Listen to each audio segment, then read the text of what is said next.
स्वागत पिले माने विद्यार्थी यूट्यूब चैनल को स्वागत। आज विषय वस्तु रहुछि गुणनियक, गुणितक और विभाज्यतार नियम। प्रथम आम जानिबा जे गुणनियक कौन, तापर आम मौलिक संख्या, यौगिक संख्या, गुणितक एवं शेष में विभाज्यता नियम संपर्क में आलोचना करवा।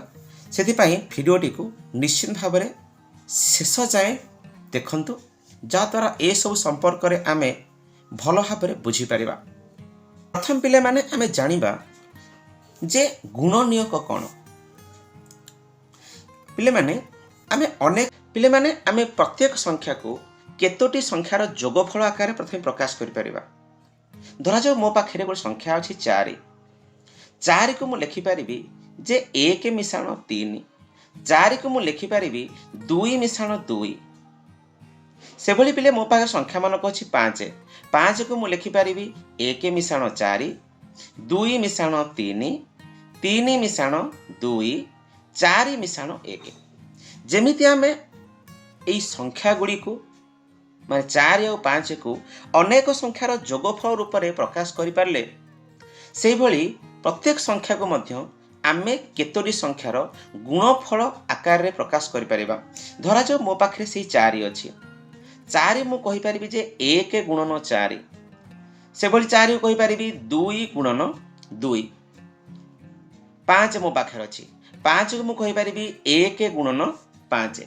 धरा जो मो पाखरे 6 अछि, 6 को मु कहि परिबि 1 गुणन 6, 2 गुणन 3, 3 गुणन 2, 6 गुणन 1। पिले माने आमे जेउ सबु संख्या आलोचना कले 4, 5, 6 एवं 4 को जेउ संख्या मानकर आमे गुणफल रूपे प्रकाश कले, से सबु होउछंती 4 रो गोटे गोटे गुणनियक। अर्थात 1 होउची 4 रो गुणनियक, 4 होउची 4 रो गुणनियक, 2 मध्य होउची 4 रो गुणनियक। दुईटा दुई थर लेखिले भी हम तो गोटे बोली धरिबा। तेनु आमे जानिले जे 4 रो गुणनियक होउची किए ना 4 रो गुणनियक 1, 2 एवं 4। से भली पिले माने 5 रो गुणनियक किए ना 1 एवं 5। 6 रो गुणनियक 1 हबो, 2, 3 एवं 6। तेणु पिले माने ए थिला हमर कोन ना गुणनियक, ना जेउ संख्या द्वारा गोटे संख्या विभाज्य हुए सही संख्या को उक्त संख्यार गुणनियक कहा जाए। जेमिति कि मो पाखरे एठी 6 अछि, 6टा 2 द्वारा विभाज्य, तेणु 6 रो गुणनियक 2। 6टा 3 द्वारा विभाज्य, तेणु 6 रो गुणनियक 3। 6टा 1 द्वारा विभाज्य, तेणु 6 रो गुणनियक 1 एवं 6टा 6 द्वारा विभाज्य, तेणु 6 रो गुणनियक पिले होउची कोन ना 6। एबे आमे ए गुणनियक संपर्क रे किछि सूत्र बा धारणा को आमे आलोचना करिबा। प्रथम सूत्र होउची पिले माने जे प्रत्येक संख्यार 1 होउची गुणनियक। अर्थात आमे सबु संख्या को 1 सहित यदि गुणिबा सेही संख्या को ही पाइबा। जेमिति कि आमे कहउचंदी जे 4 होउची 1 गुणन 4, 5 होउची 1 गुणन 5, 8 होउची 1 गुणन 8, 15 होउची 1 गुणन 15। ता माने प्रत्येक संख्या सहित जदि आमे 1 को गुणिबा ताले से निज संख्या को पाइबा। तेणु प्रत्येक संख्यार 1 होउची एक गुणनियक। सेही भली पिले माने प्रत्येक संख्या सेही निज संख्यार मध्य गोटे गुणनियक। तेणु आम सेकेंड सूत्र जानिबा जे प्रत्येक संख्या निजर एक गुणनियक। जेमिति पिले माने 8 होउची 1 गुण 8, ता माने एई 8 निजे 8 रो गुणनियक। से भली 15 होउची 1 गुण 15, ता माने 15 रो गुणनियक मध्य 15, 5 रो गुणनियक 5, 4 रो गुणनियक 4। ता माने प्रत्येक संख्या होउची कोन ना निजर एक गुणनियक। पुणिथे पिले में जानिबा प्रत्येक संख्यार क्षुद्रतम गुणनीयक किए जदि प्रश्न आसे जे प्रत्येक संख्यार क्षुद्रतम गुणनीयक किए ना प्रत्येक संख्यार क्षुद्रतम गुणनीयक होउची 1। यदि पूर्व प्रश्न आसे जे प्रत्येक संख्यार बृहत्तम गुणनीयक किए ना प्रत्येक संख्यार बृहत्तम गुणनीयक होउची से निजे। 4 रो जो गुणनीयक आम देखिले आलोचना कले जे 1 2 4 तेणु क्षुद्रतम गुणनीयक है 1 बृहत्तम गुणनीयक है किए ना 4 अर्थात से निजे। आ गोटे कथा पिले माने जे प्रत्येक संख्या तार गुणनीयक गुड़िक द्वारा पूर्ण रूप से विभाज्य। प्रत्येक संख्या तार गुणनीयक गुड़िक द्वारा पूर्ण रूप से विभाज्य अर्थात प्रत्येक संख्या को जदि आमे तार कोनोसी भी गुणनीयक द्वारा भाग करिबा ताहाले भागशेष केते आसीबो ना 0 आसीबो। धरा जाऊ मो पाखरे कोन अछि ना जो 6 रहिछि 6 रो गोटे गुणनीयक अछि 3। जदि मु 6 को कोन करिवि ना 3 द्वारा भाग करिवि ताले 3 दुगुणे 6 मोर भागशेष केते आसीबो ना 0 आसीबो। तेणु प्रत्येक संख्या तार गुणनीयक द्वारा संपूर्ण रूपे कोन होबो ना विभाज्य। पुणी थे आम 6 नंबर पॉइंट जानिबा कोनोसी संख्यार गुणनीयक सेही संख्या निजे बा ताठारु सान होइथाय। कोनोसी संख्यार गुणनीयक से निजे हेइथिबो किंबा ताठारु कोन हेइथिबो ना सान होइथिबो। ए थिला पिले माने हमर कोन ना गुणनीयक कथा। एबे हम जानिबा कोनटे ना मौलिक संख्या कोन। मु की संख्या लिखिछि एवं सेमानंकु तांकर गुणनीयक मानकर गुणफल आकार लिखिछि। मो पाखे 2 अच्छी 2 हूँ 1 आउ 2 गुणफल। अन्य कौनसी संख्या रो गुणफल आकार में 2 को प्रकाश करिबा नहीं करि परिबा नहीं एई 1 आउ 2 व्यतीत। ता माने 2 रो केवल 2टी गुणनीयक अछि जेमति कि हम कहूचे 1 आउ 2। से बली 3 रो मध्ये 2टी गुणनीयक अछि 1 आउ 3। 5 रो मध्ये 2टी गुणनीयक 1 आउ 5। 7 रो मध्ये 2टी गुणनीयक अछि 1 आउ 7। अर्थात जो संख्या मानकर 2टी गुणनीयक थाए सेमानकु आमे कोन कहिबा ना मौलिक संख्या। तेरे में कहि परिबा जे जो संख्या मानकर केवल मात्र 2टी गुणनीयक रहिछि केवल मात्र 2टी गुणनीयक रहिछि सेमानकु मौलिक संख्या कहिबा। सेमानंकु आमे मौलिक संख्या कहा जाए। ता माने पिले माने कोन जे मौलिक संख्या जी तार केवल 2टी गुणनीयक रहिछि एवं किए किए ना गोटिए होउची से निजे आ गोटिए होउची 1। अर्थात प्रत्येक मौलिक संख्यार 2टी गुणनीयक रहिला एवं सेथिरु से होउची निजे गोटे आ गोटे होउची पिले माने कोंडे ना 1। ता माने मौलिक संख्या किए किए ना 2 3 5 7 11 13 17 19 एमती आमे आगु को जीवा। आमे जदि 100 जाय चिंता करे ताहले हमर केतोटी मौलिक संख्या रहिछि ना 25टी मौलिक संख्या रहिछि। प्रश्न आसीबो जे 1 गोटे को संख्या पिले माने 1 रो गुणनीयक किए 1 रो गुणनीयक होउछि 1 अर्थात 1 को 1 रे गुणले हम 1 पाइबा। तेणु आमे मौलिक संख्या काहा कहले ना जो संख्या मानकर केवल मात्र 2टी गुणनीयक रही से मौलिक संख्या कहले किंतु 1 रो 2टी गुणनीयक रहउनी 1 रो होउछि मात्र गोटे गुणनीयक जे कि 1। तेणु आमे कोन कहि परिबा ना 1 होउछि कोन ना एक स्वतंत्र संख्या। को संख्या पिले माने ना स्वतंत्र संख्या। 1 गोटे मौलिक संख्या नुहे 1 को आमे कोन कहिबा ना गोटे स्वतंत्र संख्या बोली कहिबा।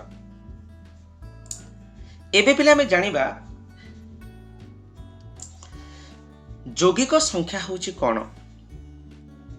पिले माने जो संख्यार 2 रु अधिक गुणनीयक रहिछि ताहाकु आमे यौगिक संख्या बोली कहिबा। आमे एबे आलोचना करूथिले जो संख्या मानकर केवल गोटे मात्र केवल 2टी मात्र गुणनीयक रहिछि सेमानकु आमे कहिबा मौलिक संख्या। से भली जो संख्यार 2 रु अधिक गुणनीयक रहिछि ताकु आमे पिले कोन कहिबा ना यौगिक संख्या कहिबा।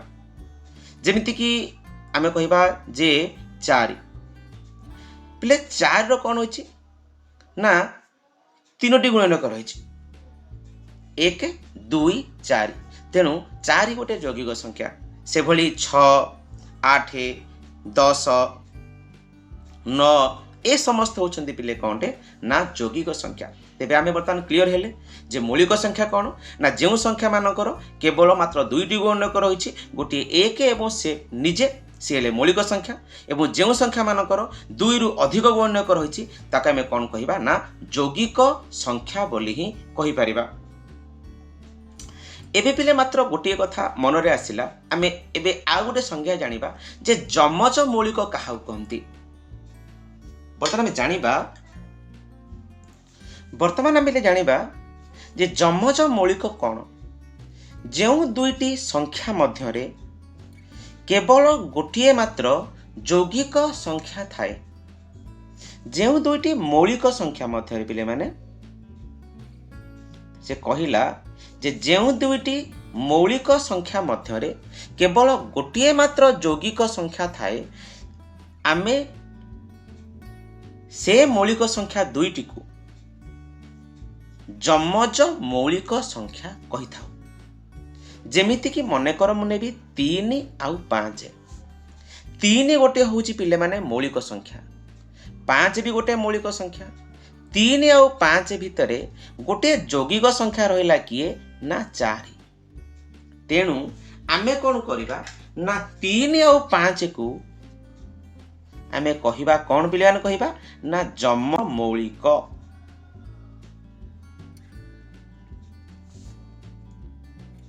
से भाव 5 आउ 7 नबा 5 गोटे मौलिक संख्या 7 गोटे मौलिक संख्या 5 आउ 7 भितर मोर है किए ना 6 जे 6 होची कौन ना यौगिक संख्या। तेणु ये 5 एवं 7 को आमे कौन कहिबा ना जमज मौलिक संख्या बोली कहिबा।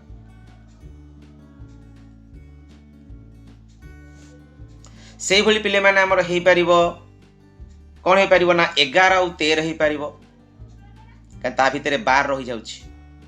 तेणु 11 आउ 13 होछन्दी मोर कोन ना जमज मौलिक संख्या। से भली पिले माने हमर हेई परिबो 17 ओ 19 हेई परिबो। तेणु एमानु का में कहिबा कोनटे ना जमज मौलिक संख्या। एबे हम पिले जानिबा जे परस्पर मौलिक संख्या कोन। जो दुईटी संख्यार साधारण गुणनीयक केवल 1 होई थाए ताहाको आमे परस्पर मौलिक संख्या बोली कहिबा। जमज मौलिक जानिले जे जो दुईटी मौलिक संख्या मध्यरे केवल गोटे मात्र यौगिक संख्या थिबो आमे ताहाको माने से दुईटी मौलिक संख्या को कहिबा जमज मौलिक संख्या। जमज अर्थ हला पिले जाळा बा जोड़ी। तेणु एठी आमे कहउचंती जे परस्पर मौलिक संख्या कोन ना जो दुईटी संख्यार साधारण गुणनीयक केवल 1 होई थाए आमे ताहाको परस्पर माने से दुईटी संख्या को आमे परस्पर मौलिक संख्या बोली कहिबे। मने कर मो पाखे अच्छी पिले माने केते अच्छी ना 1 आउ 4 साधारण गुणनीयक पिले किए ना 1। तेणु ये परस्पर मौलिक संख्या। से भली मन कर मु कहबी 2 और 3 आमे या कथा आलोचना करिबा 2 आउ 3 2 आउ 3 तो मौलिक संख्या हेले किंतु मन कर मु कहबी जे 3 आउ 4 पिले आमे ए कथा आलोचना करिबा जे 3 आउ 4 कथा आलोचना कले 3 रो गुणनक हला किए ना 1 आउ 3 4 रो गुणनक किए 4 गुणनक होची केते ना 1 2 4 गुणनक पिले किए 1 2 आउ 4 3 रो गुणनक हला किए ना 1 3 4 गुणनक हला किए ना 1 2 आउ 4 ताले ए दिटांकर साधारण गुणनक किए ना सर 1। तेणु 3 आउ 4 को आमे कोन कहिबा ना परस्पर मौलिक संख्या। से भली मन कर मु नेबी केते ना 6 नेबी आउ कहा को नेबी ना 7 नेबी ताले एमाने पिले कोन हेबे ना परस्पर मौलिक संख्या। एबे गोटिए प्रश्न 6 और 8 परस्पर मौलिक संख्या हेबे ना हेबेनी पिले माने ये हेबेनी काहे के हेबेनी ना 6 रो गुणनीयक किए ना 6 रो गुणनीयक होउची 1 2 3 6 8 रो गुणनीयक होउची 1 2 4 8 ଦୁଇଟାଙ୍କର ସାଧାରଣ ଗୁଣ୍ୟକ ହେଉଛି 1 ହେଉଛି 2 ହେଉଛି। ତେଣୁ 6 ଏବଂ 8 ପରସ୍ପର ମୌଳିକ ସଂଖ୍ୟା ହେବେ ନାହିଁ। କିନ୍ତୁ ଯଦି ମୁଁ କହିବି 10 ଓ 11 ପରସ୍ପର ମୌଳିକ ସଂଖ୍ୟା ହେବେ, କାହିଁକିନା ଏମାନଙ୍କର ସାଧାରଣ ଗୁଣ୍ୟକ ହେଉଛି 1। ଏଭଳି ଅନେକ ଉଦାହରଣ ଆମେ କ'ଣ କରିପାରିବା ନା ଲେଖିପାରିବା ଯେଉଁମାନେ କି ହେଉଛନ୍ତି ପରସ୍ପର ମୌଳିକ ସଂଖ୍ୟା। ତାହେଲେ ଭିଡ଼ିଓରେ ଆମେ କ'ଣ ଜାଣିଲେ ନା ଗୁଣନୀୟ କ'ଣ ଜାଣିଲେ, ମୌଳିକ ସଂଖ୍ୟା କ'ଣ ଜାଣିଲେ, ଯୌଗିକ ସଂଖ୍ୟା ଜାଣିଲେ, ଯମଜ ମୌଳିକ ଜାଣିଲେ ଏବଂ ପରସ୍ପର ମୌଳିକ ସଂଖ୍ୟା ଜାଣିଲେ। ତେବେ ଭିଡ଼ିଓର ପାର୍ଟ 2ରେ ଆମେ ଜାଣିବା ଗୁଣିତକ ବିଷୟ ଜାଣିବା, ତାହା ସହିତ ବିଭାଜ୍ୟତା ନିୟମ ସମ୍ପର୍କରେ ଆଲୋଚନା କରିବା। ପିଲାମାନେ ଯଦି ଭିଡ଼ିଓଟି ଭଲ ଲାଗିଛି ତାହେଲେ ଲାଇକ୍ କରିଦିଅନ୍ତୁ, ସେୟାର କରନ୍ତୁ ଏବଂ ଏଭଳି ଭିଡ଼ିଓ ପାଇଁ ଏବଂ ଆଦର୍ଶ ପ୍ରସ୍ତୁତି ପାଇଁ ଏଭଳି ନୂଆ ନୂଆ ଭିଡ଼ିଓ ପାଇଁ ଆମ ଚ୍ୟାନେଲକୁ ସବସ୍କ୍ରାଇବ୍ କରିଦିଅନ୍ତୁ। ଡେସ୍କ୍ରିପ୍ସନ୍ ବକ୍ସରେ ଏହାର ପ୍ରଥମ ଭିଡ଼ିଓ ଲିଙ୍କ୍ ମଧ୍ୟ ଦିଆଯାଇଛି, ତାକୁ ଯାଇ ମଧ୍ୟ ଦେଖିପାରିବେ। ଜୟ ଜଗନ୍ନାଥ।